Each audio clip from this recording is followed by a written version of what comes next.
Class 9 की English का ये चैप्टर नंबर ये लेसन नंबर 7 है, द सीक्रेट ऑफ सक्सेस, कामयाबी का राज। आज इसके क्वेश्चन आंसर समझने की कोशिश करते हैं। क्वेश्चन नंबर 1 है हमारे पास, what were the 3 questions which trouble the king in search of secret of success. कामयाबी के राज की तलाश में 3 सवाल ऐसे कौन से थे जो बादशाह को परेशान कर रहे थे। तो ये सवाल जो है दूसरी तरीके से भी दिया गया है, तो आप इसको देख लीजिएगा। इसका आंसर है, अ लॉन्ग टाइम अगो, बहुत अरसे पहले, देयर लिव्ड अ किंग, एक बादशाह हुआ करता था या रहा करता था, who was in search of secret of success, जो कि तलाश में था कामयाबी के राज की।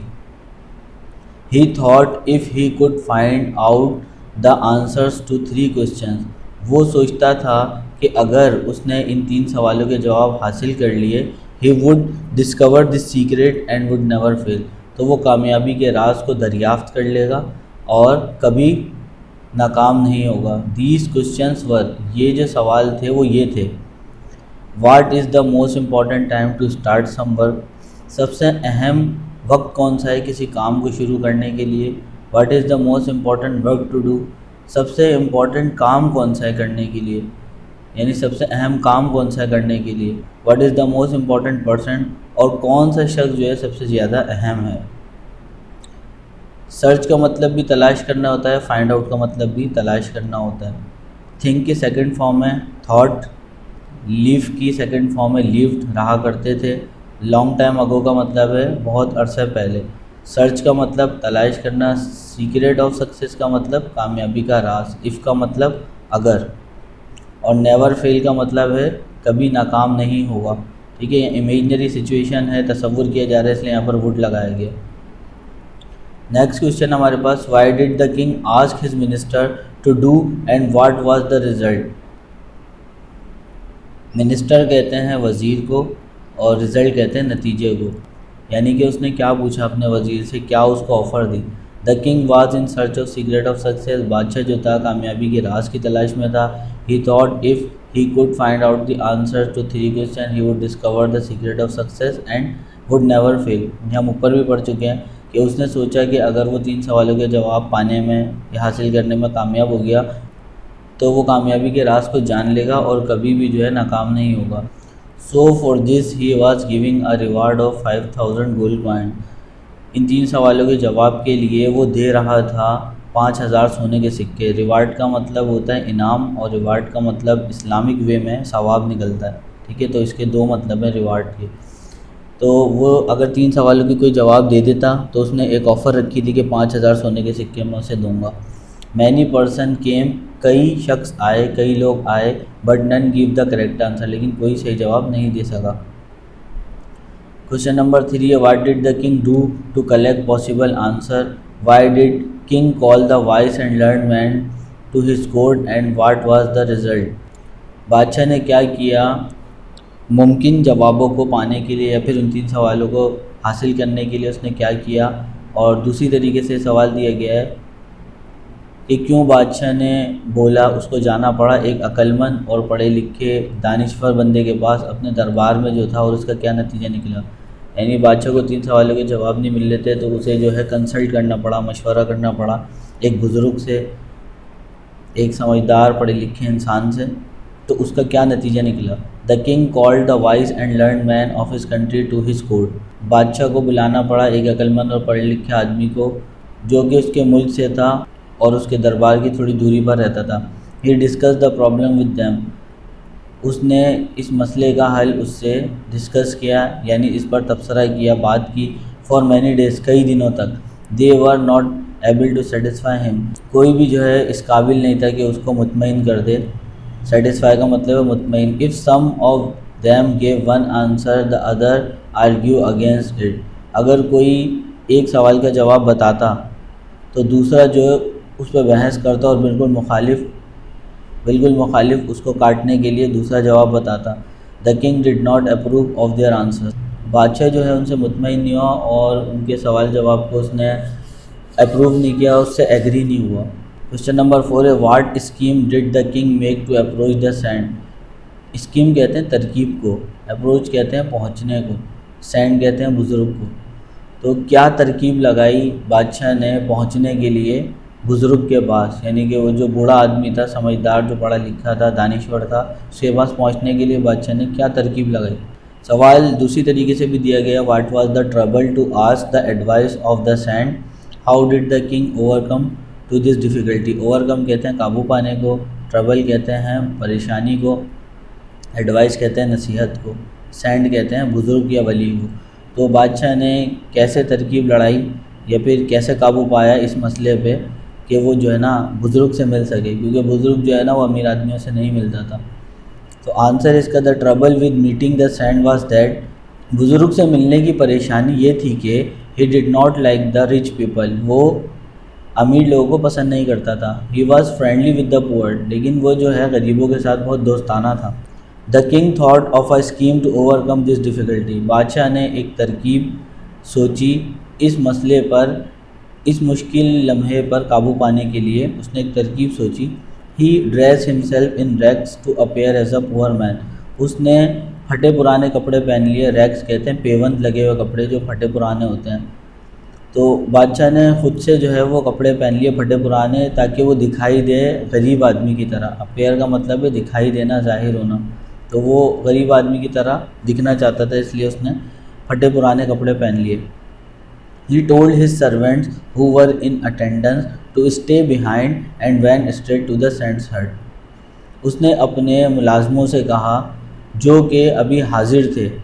जब भी बादशाह कहीं जाता है तो उसके साथ कुछ बंदे ज़रूर जाते हैं उसकी सिक्योरिटी के लिए, प्रोटेक्शन के लिए। तो उसने उन बंदों से कहा तुम लोग यहीं रुक जाओ। जो अभी हाजिर थे, जो बंदे उसके साथ थे, उसने कहा तुम यहीं रुक जाओ और सीधा वो जो है बुज़ुर्ग की झोपड़ी की तरफ बढ़ा। सैंड्स हट, बुज़ुर्ग की झोपड़ी। स्टे बिहाइंड का मतलब है पीछे ही ठहर जाओ, और स्ट्रेट का मतलब है सीधे जाना। अटेंडेंस का मतलब है हाज़िरी, यानी कि जो बंदे हाजिर थे, जो उसके मुलाजिम। Question number 5, why did the bearded man want to kill the king, जो दाढ़ी वाला आदमी था वो बादशाह को क्यों मारना चाहता था। बियर्डेड मैन का मतलब है दाढ़ी वाला आदमी। What might have happen if the king had return earlier, return का मतलब है वापसी, अर्लियर का मतलब है जल्दी। क्या हुआ होता अगर बादशाह जल्दी घर चला जाता या बादशाह वापस चला जाता अपने घर। What could have happen if the king had return earlier from the saint's हट, सवाल को दूसरी तरीके से भी दिया गया है कि बुज़ुर्ग की झोपड़ी से अगर बादशाह जल्दी चला जाता तो उसके साथ क्या होता। The bearded man was a bitter enemy of the king, जो दाढ़ी वाला आदमी था वो बहुत शदीद जो है दुश्मन था बादशाह का। बिकॉज, क्योंकि he had got his brother killed, क्योंकि उसने उसके भाई को मरवाया था। He wanted to take his brother's revenge by killing the king, तो वो चाहता था अपने भाई का बदला लेना। रिवेंज का मतलब बदला लेना, बदला लेना चाहता था बादशाह को मार कर। The king might have been killed, बादशाह मारा जाता शायद। If he had return earlier from the saint's hut, अगर वो बुज़ुर्ग की झोपड़ी से जल्दी जाता, अगर वो बुज़ुर्ग की झोपड़ी से जल्दी घर वापसी जाता तो वो मारा जाता। किसके हाथों मारा जाता? दाढ़ी वाले आदमी के हाथों। How did the sand answer the Kings question, अब 3 सवाल जो थे वो आपको मैं पढ़ा चुका हूँ ऊपर, कि सबसे अहम जो है ना वक्त कौन सा है किसी काम को शुरू करने के लिए, और सबसे अहम काम ही कौन सा है जो शुरू किया जाए, और सबसे अहम शख्स कौन सा है। तो इन 3 सवालों का जवाब कैसे दिया बुज़ुर्ग ने। The saint replied that the most important time was when the king wanted to help the saint, बुज़ुर्ग ने जवाब दिया कि सबसे अहम वक्त वो था जब बादशाह जो है, जब तुम मेरी मदद करना चाहते थे, यानी बादशाह जो है बुज़ुर्ग की मदद करना चाहता था। The most important work was the digging of the ground, और उस वक्त सबसे अहम काम था ज़मीन की खुदाई करना। And the sand was the most important person for the king, और बुज़ुर्ग जो था वो सबसे अहम शख्स था बादशाह के लिए। If that had not been so the king would have return and been killed by the bearded man, अगर ऐसा नहीं हुआ होता तो बादशाह जो है वापसी जल्दी चला जाता और दाढ़ी वाले आदमी के हाथों मारा जाता। ये मैंने जो है चैप्टर पढ़ाया हुआ है क्लास 9 का, वो आप सुन लेंगे। वीडियो जो है मैं डिस्क्रिप्शन में उसका भी लिंक दे दूँगा, और यहाँ आई बटन भी आपके पास आ रहा होगा। तो आप उस चैप्टर को पढ़ेंगे तो आपको समझ आ जाएगा इस सवाल में क्या बातें की जा रही हैं। क्वेश्चन नंबर 7 है, what is the moral of the lesson the secret of success, अब इसके लास्ट क्वेश्चन की तरफ आ गए हैं कि इसका मोरल क्या है। ये जो कामयाबी का राज चैप्टर का नाम है, इसका मोरल क्या है, या तो ये ऐसे भी लिखा आ सकता है, what is the central idea of this lesson, the secret of success. इस चैप्टर से हमें क्या सबक मिलता है, what lesson do you learn from the story of secret of success. और इस तरीके से भी जो है वो सवाल आपका आ सकता है। The moral of the lesson is that the most important time for doing anything is the present. इस चैप्टर से हमें ये सबक मिलता है कि सबसे अहम वक्त कोई भी काम शुरू करने के लिए वो प्रेजेंट है, यानी हाल है। यानी कि कोई आप किसी काम को करने का इरादा बनाएं तो उसको कल पर मत छोड़ें, वो आप फ़ौरन करने लग जाएं। The most important work is what we are doing now. और सबसे अहम काम वो है जो अभी हम कर रहे हैं। वैसे तो अभी हम जो है पढ़ाई कर रहे हैं, इसका कहने का मकसद है जो भी आप काम कर रहे हैं प्रेजेंट के अंदर वही जो है इम्पॉर्टेंट है।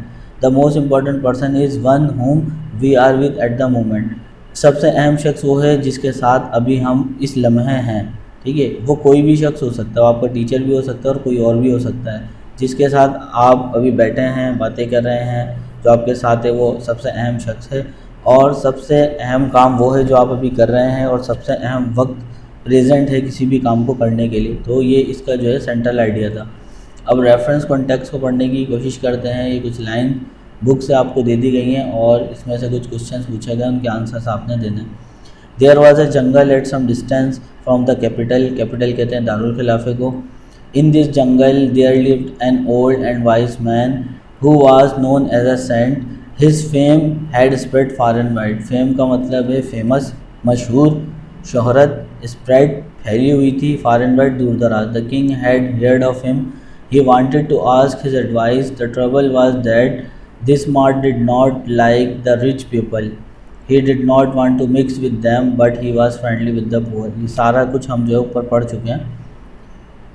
अब क्वेश्चन नंबर 1 है name the lesson. The above given paragraph has been taken from the lesson the secret of success. ये जो ऊपर दिया गया पैराग्राफ है ये सीक्रेट ऑफ सक्सेस चैप्टर से लिया गया। Why did the king want to meet the saint. बादशाह जो है बुजुर्ग से क्यों मिलना चाहता था। The king wanted to meet the saint so that he can know the answer of the secret of success. बादशाह जो है बुजुर्ग से इसलिए मिलना चाहता था ताकि वो जान सके 3 सवालों के जवाब जो कि कामयाबी के राज थे। What was the trouble for the king to meet the saint. परेशानी क्या थी बादशाह को बुजुर्ग से मिलने के लिए, यानी बुजुर्ग से मिलने में बादशाह को क्या परेशानी थी। The trouble was for the king that Sand did not like rich people and did not want to mix them. इसको सही कर देता हूँ, mix them with poor। तो परेशानी ये थी बादशाह के लिए बुज़ुर्ग से मिलने में कि जो बुज़ुर्ग था वो अमीर इंसानों को पसंद नहीं करता था और वो जो है गरीबों के साथ अमीर को नहीं मिलाना चाहता था। अब दूसरा रेफरेंस टू कॉन्टेक्स्ट पढ़ते हैं। The king glanced in that direction. He saw a bearded man running toward them. He was gripping a dagger in his right hand. When he reached them, he fell down and fainted. The king straightway carried the bearded man inside the hut and gently lowered him to the ground. He managed to stop the bleeding immediately and put a bandage on his wound. The bearded man fell asleep. तो glance का मतलब होता है यहाँ पर देखना, झलक। Direction का मतलब होता है सिम्त, और बियर्डेड मैन का मतलब है दाढ़ी वाला आदमी। टुवार्ड का मतलब है की तरफ। ग्रिपिंग का मतलब है पकड़ा हुआ था। डैगर का मतलब है खंजर। फेंटेड का मतलब है बेहोश हो जाना। स्ट्रेट वे का मतलब है सीधा। हट का मतलब है झोपड़ी। इनसाइड का मतलब है अंदर। जेंटली लोअर का मतलब है नरमी से नीचे रखा ज़मीन पर। यहाँ ग्राउंड का मतलब ज़मीन है। इमीडिएटली का मतलब जल्दी है। ब्लीडिंग का मतलब है कि खून बहना। बैंडेज करना मतलब ज़ख्मों पर पट्टी बांधना, मरहम लगाना। वाउंड कहते हैं ज़ख़म को।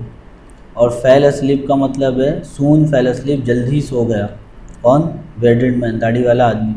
तो अगर आपने चैप्टर नहीं पढ़ा है तो डिस्क्रिप्शन में आपको लिंक मिल जाएगा। ये सीक्रेट ऑफ सक्सेस चैप्टर आप जो है मेरी वीडियो देख लें और फिर आपको ये सारी लाइन समझ में आ जाएंगी और उसके बाद आपको समझने में आसानी होगी।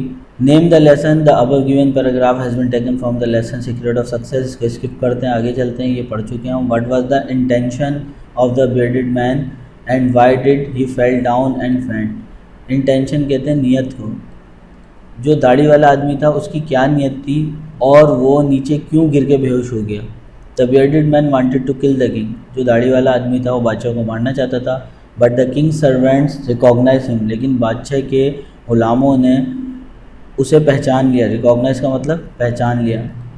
एंड वाउंडेड हिम सीरियसली, और उसको बुरी तरीके से ज़ख्मी कर दिया। So the bearded man fail down and fainted, तो लिहाजा जो दाढ़ी वाला आदमी था वो गिर गया और बेहोश हो गया था। What did the king do offer being his fainted, यहाँ थोड़ी सी गलती हो गई है, इसको मैं सही कर देता हूँ। What did the king do after being fainted, यानी कि जब दाढ़ी वाला आदमी जो था वो बेहोश हो गया तो बादशाह ने क्या किया उसके बाद। The king straightway carried the fainted bearded man inside the hut, बादशाह ने सीधा उसको उठाया, बादशाह ने फ़ौरन उसको उठाया और सीधा ले गया कहाँ पर, बुज़ुर्ग की झोपड़ी के अंदर ले गया। And manage to stop the bleeding immediately, और जल्दी उसने जो है खून को बंद करने की कोशिश करी, उसका इंतज़ाम किया। And put a bandage on his wound, और यानी मरहम पट्टी करी उसकी ज़ख्मों पर। तो डिस्क्रिप्शन में आपको पीडीएफ का लिंक मिल जाएगा, और मैं आपको हाईली रिकमेंड करूँगा कि पहले इस चैप्टर को आप जो है वो पढ़ लें। मैंने वीडियो बनाई हुई है, आई कार्ड में आपको वीडियो मिल जाएगी और डिस्क्रिप्शन में लिंक भी मिल जाएगा।